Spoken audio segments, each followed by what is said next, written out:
What's going on, everybody? It's your buddy, it's your pal Spaz, the YWC Reality Check, and I am alone today. Yes, initially this was going to be a podcast with myself and Jake, but unfortunately life has smacked Jake in the face again, and real life comes first. So first and foremost, go over to Jake, find him Countdown Ended on Rumble, on YouTube, on X, on all the things. Send him your love. I'm going to be doing some stuff with him over the course of the weekend at some point after we get Backlash and Northern Rising out of the way. If you are watching Backlash, or if you are watching Northern Rising, which I'm going to be going to, which is awesome because it's happening in Toronto, please go check out the previous pod that we put up just before this one. It is a preview for both WWE Backlash 2025 and MLP Northern Rising 2025. I'm looking forward to it. We're going to see Baron Corbin become the Canadian champion. Oh yes. But still leaves me with a pod to do here, and it leaves me in a bit of a lurch because I'm here to talk to you guys about something I don't know very much about. Now, that is weird on the internet these days because most people think they know everything about everything. I don't know everything about everything. I don't even know everything about some things. I know a little bit about a little bit. And big surprise, I mean, I've branched out a little bit in the past 10 years or so, but most of my knowledge is WWE. I follow TNA, I keep an eye on AEW, I go to my local here, Destiny, check off your Spaz Phoenix bucket list, it's fine. We got Summer Heat coming up soon, which is awesome. Our champion, which currently is Dijak, is going to be in action. Our New Era champion, KC Navarro from TNA, is also going to be in action. I don't know what else is going on, other than we have Leon Slater in a match that hasn't yet been announced. My point being, when WWE announced that they were partnering with TNA, I'm like, cool, that's one of the few things I know outside of WWE that I'm actually familiar with. When they announced that they were partnering with AAA, which was a name I'd basically only heard whispered on the wind, other than, hey, they do good lucha things, if I can quote my buddy GUAPO, I don't know much about AAA, and everybody immediately threw their hands up in the air, oh, WWE's gobbling up everything, and it's not the same as AEW buying ROH at all, because we're not tribalist at all. I don't know anything about AAA, other than the fact that a lot of people that are more familiar with it have said that it's not that great, and look at WWE buying it as, well, it's not a good thing, because we have to say it's not a good thing, it can't get any worse. Apparently it's run by Conan. I did not know that either. Conan, right after the purchase was made, after we got that awesome video package voiced over by Rey Mysterio, after we got the big pomp and circumstance on the WrestleMania Night 1 kickoff show where they had Vikingo, seeing Vikingo on WWE TV was wild, and then seeing him interact with El Grande Americano, which is a whole other can of worms altogether. The announcement was huge. The announcement was something I picked up in bits, as you guys know if you've been listening to me and Jake over on Jake's streams. I was doing a lot of family stuff because it was holiday weekend, WrestleMania weekend as well. So I only got bits and pieces of news on Twitter. I wasn't watching the pre-show. I got this pop-up that said, AAA is going to do a Worlds Collide with NXT, and I'm like, that's kind of cool. They're resurrecting the Worlds Collide brand. It's a lot of fun. They put a lucha mask on the globe in the Worlds Collide because WWE does not do subtlety well. And then the other shoe dropped that WWE had actually bought AAA. And my brain did that two-sided thing of like, oh, that's really interesting for WWE. And then your brain also goes, oh, but I know what the internet is going to do with that. Now, Conan himself has come out and said quite a bit about the purchase, and basically said, we've been kicking ass for years, wait till you see what we can do with some money. And that's pretty honest from a booker-promoter point of view, because it's basically like saying, you know, we were operating on a shoestring, now I've actually got a budget, let me show you what we can do, which is a fair and balanced and not entirely full of himself thing to say. Now, pulling most of this from a combination of no DQ and listening to What Culture Wrestling. So shout out to What Culture Wrestling, shout out to No DQ, Aaron Rift, and all the boys over there. But they listed some of the benefits that are apparently immediately having this effect on AAA, or the benefits that AAA will be feeling under the WWE banner. And I guess technically under the TKO banner. It's going to be fucking alphabet soup, isn't it? The talent arrangements are way better structured, way more concrete, and not so much muddy handshake. We'll figure it out when we get there type stuff. You know, stuff's properly written down, stuff's properly discussed and set, and whatever else goes into making a contract, I don't know, and I'm not going to pretend that I do. But there's a lot more structure to the acquiring of talent, which is good. They're offering competitive salary. Everybody always says WWE's got all kinds of money, they should give everybody everything. They're getting competitive salary, they're getting health benefit access, which obviously everybody should have, labor benefit access, which obviously everybody should have. On the other side of the coin, it's a financial boost to the company, which lends itself to the Conan conversation, and potential streaming opportunities. There's the fun one. There is the fun one. Because technically, I think this opens the door. Nobody's saying it directly. Are they going to throw AAA onto Netflix under the umbrella of WWE is on Netflix and AAA is part of WWE? Now, I suggested a long time ago that because TNA in the past, now we have it on Sportsnet 360, which is awesome. I can watch it without finding it yo-ho-ho pirate ways. So it's not quite as much of an issue anymore, but a lot of people had a lot of trouble finding a channel that carried TNA, and I said, you know, not that I want them to buy TNA, because TNA is doing their own thing, but if there's a wink and a nod and an elbow between friends, and, you know, hey, you guys are liking what we do, well, we're working with this other company, would you like to put them on your platform as well? I thought that would be an insane opportunity for TNA at the time, but don't worry, Joe Hendry was buried at WrestleMania, so... But if AAA is actually a brand in WWE now, then yeah, the simple statement of WWE is on Netflix. Now, I know what people are going to say. I know that in the States, it's only Raw that's on Netflix. And they're still watching it on CW and USA Network, and they're still getting their pay-per-views through Peacock. But the rest of us, in the rest of the world, are watching all of our WWE on Netflix. In fact, when I'm on the bus on the way back from Northern Rising, I'll probably pull out my phone and watch Backlash on my phone, because, you know, the infrastructure and whatnot is there, because they operate with a streaming service and not a television network. And if they can offer that to AAA, now I know that there are other streaming services out there as well. I know that you know, AEW, much as I dig on them a lot, AEW's got their deal with Prime now. I get my AEW pay-per-views through Prime, and it works fantastically. It really does. I get my, you know, my TNA pay-per-views through the TNA Plus app, because they have their own app. People watch stuff on Triller and WatchWrestling.com and all those other things. But Netflix is Netflix, and even in the States, if that means that their shows get thrown onto Peacock in the States, as, again, I'm going to say, my friends in the States, get in the comment section. If I'm messing something up here, please let me know. More eyeballs on your product is a good thing. Joe Hendry walking out at WrestleMania to face Randy Orton as a TNA star, representing TNA with the TNA Championship, is a bigger platform than TNA is getting on their own right now. And I don't say that in any kind of dig. TNA are on the rise. The TNA champion just had a match at WrestleMania. It is what it is. Now, am I saying that they should do something similar with the AAA Mega Champion? Nah, maybe not right now. Maybe not right now, it's fine. But, as I say, there's structure to their agreements, the salary's competitive, the health and labor... I mean, everybody should have health and labor benefits, let's be real for a second. The company itself is going to get a boost, so not only are you getting compensated for your work, the value of the structure within where you make your work happen is going to get better, and more people are going to see it. It works on every end.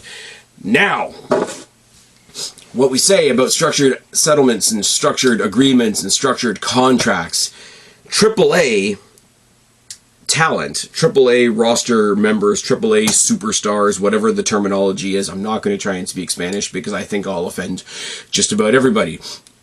The first 8 AAA people, superstars, wrestlers, competitors, whatever you want to call them, have signed their WWE contracts, and I'm going to try and say these names. Please forgive me.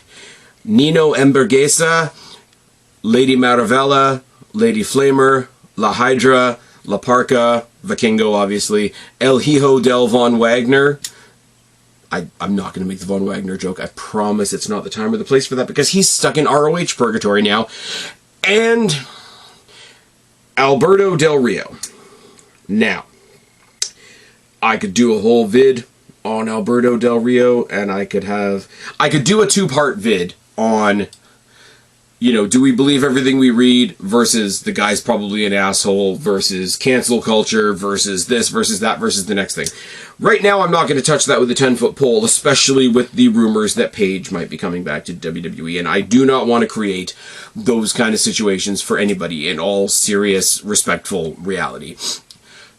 But I do have a problem with the way that this has been misrepresented. And no, I'm not doing this is fake news. But you can tell the truth in a way that's dishonest. It is my problem. And people want a headline. I want a headline. I'm probably going to come up with a really stupid name for this episode. But the people that are out there, WWE rehires Alberto Del Rio, as if Triple H got up one day and decided, with a good head on his shoulders and a big nose on his face, and said, you know what WWE needs right now? It needs a great, upstanding citizen like former WWE champion Alberto Del Rio. I'm going to pluck him out of obscurity. I'm going to wake him up. I'm going to rustle the sands and dig him up, and we're going to throw him in the next WrestleMania. It's not what happened. They acquired AAA. Alberto Del Rio happens to be their champion at the moment. They need to do something about that. And they're going to. And jokingly, I said the title should go to El Grande Americano. Do I think that past maybe 1 or 2 shows, Alberto Del Rio is going to have a job with the company? No, I don't. Do I think that he's probably got some kind of appearance contract where it's like, okay, let's quickly create a situation or a feud to get you to a match, to get you to drop the belt, and maybe we'll tell you to fuck off? Probably. Is that fair? I don't know. I'm not rushing to the defense of Alberto Del Rio. I don't know what's true. I don't know what's false. You hear enough things from enough people, you start getting the idea that he's kind of a shitty person. But I mean, right now, currently on Twitter right now, there's a swell of a movement to get Velveteen Dream back into WWE. So when you're defending diddlers, everybody else sort of slots down the list a little bit. Do I want Alberto Del Rio in WWE? Probably not. Not that I didn't enjoy him as a wrestler in WWE, but it's going to be one of those things that no matter what's true and what's false, it'll just be either the anti-wrestling fans or the anti-WWE fans will take it and they will run it to the hilt, and they will run to every, I'm sorry, left-leaning news outlet that they can find, and let us tell you all about the horrible guy that WWE hired. And that's the danger of, as I say, can't help but sound like our buddy from the South. Like, I'm not crying fake news. I am crying true news told falsely. WWE did not hire Alberto Del Rio. He's not showing up on Monday Night Raw to challenge John Cena. He's not joining the LWO. He's not, gonna have a standoff with Santos Escobar or reignite a feud with Rey Mysterio. He's there for whatever he has left to do in AAA, and they're probably gonna tell him to fuck off. But that doesn't make as sensationalistic a storyline, does it? He's the champion. Like, what can they do? Like, they can strip it from him. They've done it before to other people. I get that. But every time you do that, whoever holds that title next is a paper champion, and it's the champion after that, and after that, and after that, that have to basically start a new legacy. Now, do you want to do that with a brand new brand that you've just purchased, that some people are already upset that you've purchased? You just bought AAA. What are you going to do to reinstill the valor and the prestige of AAA? Well, we're going to sort of make the main title useless. I don't know. I'm assuming it's the main title. The AAA Mega title sounds like a world title to me. Again, please, I've never been more genuine about this. If I'm getting any of this wrong, tell me in the box below. tell me on X at Spaz Phoenix. I welcome it. As I said at the beginning of the pod, I'm talking about shit that I don't know. The other thing that comes out of the contract discussion is they want to lock people into contracts before they put them on TV. And they specifically mentioned Worlds Collide. And they specifically mentioned AEW being upset that they featured Stephanie Vacour, but didn't lock her down to a contract. And NXT came along and scooped her up. Let's be real for a second. On the one hand, I want to say, sucks to be you. But on the other hand, you can say, hey, sucks to be you. We're going to make sure that doesn't happen to us. It's smart. So, I can only assume that Alberto Del Rio is going to be defending the AAA Mega title at Worlds Collide. Maybe against the NXT champion, because that's how that's going. Maybe not. I'm not really sure. It's going to be the theme of this pod. I'm not really sure about anything. But they wanted to lock down, like I say, Nero Hamburguesa, Lady Maravella, Lady Flamer, La Hydra, La Parca, Vikingo, El Hijo del Dr. Wagner, not Von Wagner, like I said a minute ago. And you got to lock down the champion.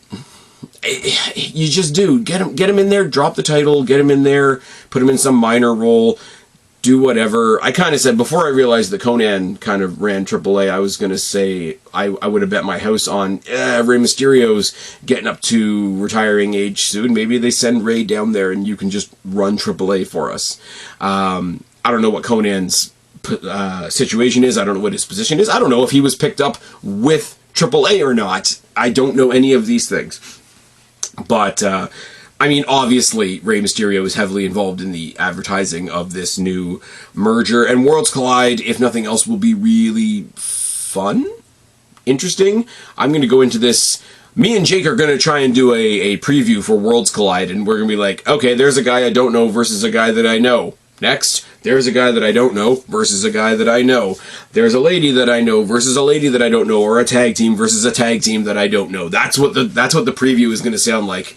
Every match is going to be like, oh, it's Javon Evans versus L something. Don't want to be disrespectful. I don't know who this version of La Parca is. I know it's not the original La Parca from WCW back in the day, the chairman, if you will. So Javon Evans versus this new La Parca. Javon Evans is awesome. If you don't believe me, go check out the Battle Royal from this week versus La Parca. Wonder what he's like. You're going to get a bunch of previews like that. That's what that's going to be. But Worlds Collide is coming up. They wanted to lock down some people to some contracts so that they can have some AAA talent on the NXT versus AAA pay-per-view. It's not that hard. Now, the second half of this conversation, where it gets really interesting, is you've got main roster WWE, and then you've got this entire ecosystem underneath. And this entire ecosystem consists now of NXT, AAA, and TNA. NXTNAAA. Sure. That was reinforced by the latest news that we got maybe a couple of days ago that Angel and Umberto would be taking part in Triple Mania, which I'm reliably informed is their WrestleMania. It's not that hard to figure out. Now, before we get to the next part of that announcement, it got my attention for two reasons, right? Because A, obviously, Umberto and Angel are an underrated tag team. They're really talented. They're not really doing a whole heck of a lot. So I thought maybe WWE will get the same accusations that they got in the early days of the TNA deal.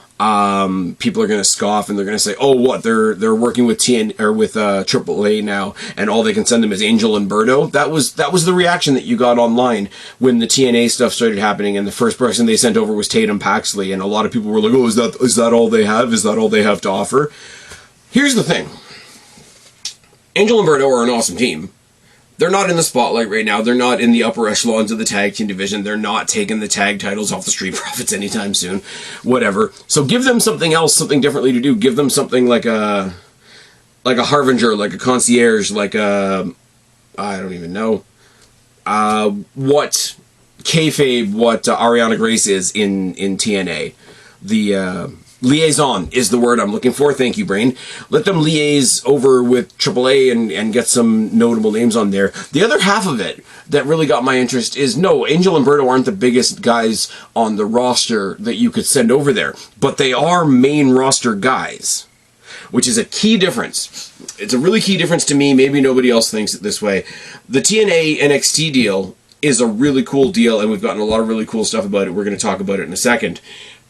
But it is NXT and TNA. There hasn't been too much crossover. I mean, Mickie James and Jordynne Grace and Joe Hendry have all showed up in the Royal Rumble, and Joe Hendry had his moment at Mania. But for the most part, the TNA deal has been an NXT TNA deal. And with the announcement of Worlds Collide being an NXT AAA pay-per-view, I thought it would be kind of the same thing.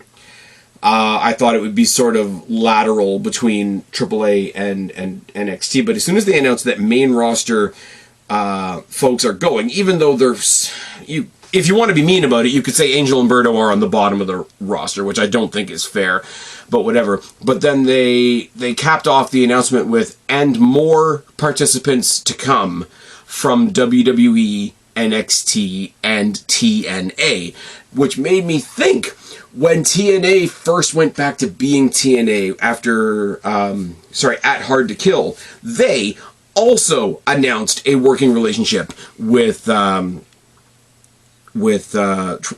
which is why TNA has had Vikingo as many times as they have. They just had him very recently in the Ultimate X match at the last pay-per-view. And they've had other ones in the past too. The Aztec Warriors are there right now, and I believe they're AAA talents as well. TNA came in and tossed their hat in the ring and said, okay, also at Triple Mania, you're going to see Joe Hendry, the current TNA World Champion, and the Hardys, who, with all due respect to everybody else, are probably the most well-known act at this point in all of wrestling on TNA's roster. Like, no shade, no disrespect to anybody else on the roster, but more people know who the Hardy Boys are than know who Eric Young is. Eric Young's fantastic, proud Canadian, all that kind of stuff. Josh Alexander, when he was there, I have tooted the horn for Josh Alexander for a long-ass time now. But again, more people know who the Hardy Boys are. They're probably the biggest names in the company, if not definitely the biggest names in the company. So them and the champion are all going to be there. So Angel and Berto and the Hardys and Joe Hendry are all going to be there, with more to come. So that's sort of a three-way deal. I didn't mean that to sound the way it sounded. But TNA works with AAA. Now WWE owns AAA, which definitely means they're working with AAA. So Triple Mania could be a really cool thing. I've never watched a Triple Mania in my life, which will come as a surprise to nobody. But the crossover, it just keeps rolling, and it just keeps rolling, and it's becoming more and more casual. It's more, sure, of course that would happen. It's more, oh, so it's this guy this time, rather than, holy shit, somebody from another company. Jake and I the other night talked about the first time we had a couple of NXT talents show up on Monday Night Raw right before NXT TakeOver Fatal 4-Way. And it was like this alien thing. Even though NXT was a WWE product, it was still this alien thing to cross the streams and have a couple of the guys from the developmental system on Monday Night Raw. Now you've got, Yoshiki Inamura doing a sort of a residency in NXT. You see WWE heavily represented on Bloodsport, which I still haven't gotten around to see because I'm a terrible person. I know there's the deal with Marigold, obviously the TNA stuff, as well as now as AAA. But the crossover is just fun now. Like, Wentz was there, and he picked up right where he left off with Wes Lee in the middle of the Battle Royal. Elijah, the former Elias, making an appearance and doing a little bit of a song in NXT, having people chant, "Welcome back, Elias," and, who wants to walk with Elias and all that sort of thing. And Joe Hendry was there, not to be in the Battle Royal. He was in the tag match with Hank and Tank, but then he came along later on and fucked with Trick because Trick fucked with him. And then we get to Under Siege, where Trick Williams, former NXT champion, current NXT superstar, teams with Frankie Kazarian to take on Elijah and Joe Hendry. I'm going to be there. Did I mention that? It's at the CAA Center here in Brampton. I still cannot believe a pay-per-view is taking place in Brampton, but that's just me. That's just a setup for 2 days later at Battleground, when Joe Hendry, there we go. I shouldn't just write Joe. Fucks me up. When Joe Hendry defends the TNA title on NXT television against Trick Williams, which is going to be a lot of fun. I kind of hope Trick wins because all the right people will out themselves as tribal idiots. It will be fantastic. Now, the only thing that this brings to mind now is who from TNA shows up at Worlds Collide, and that opens up a world of speculation. You could get me a high flyer from TNA. Get me like a Trey Miguel, for example. Throw him in there with a Javon Evans. Throw them both in there with a Vikingo. There's a match. I don't want to be fantasy booking Alberto Del Rio because people will say the obvious things in the obvious ways. But there's a lot of stuff to do here. A lot of this stems from the AAA news. A lot of this stems from... I'm excited. I'm curious because I have no idea what to expect. But the stars are benefiting. The company that has just been bought is benefiting. We've already signed some talent, some of them more popular than others. Worlds Collide is going to be a heck of a fun time. WWE and TNA having some influence on Triple Mania. I'm not going to lie. It's going to make me watch Triple Mania. And the NXTNAA thing just continues to be awesome fun. There's a lot of people saying right now that main roster WWE is sort of letting them down here and there. I don't necessarily agree, but... like I say, this little ecosystem that they're building just under Raw and SmackDown of AAA, TNA, NXT, Evolve even, the ID program, like you're going to be finding stuff on YouTube, so I'm not going to tell you. But Evolve just released the images of their men's and women's championships, and they're not terrible. I'm just putting that out there.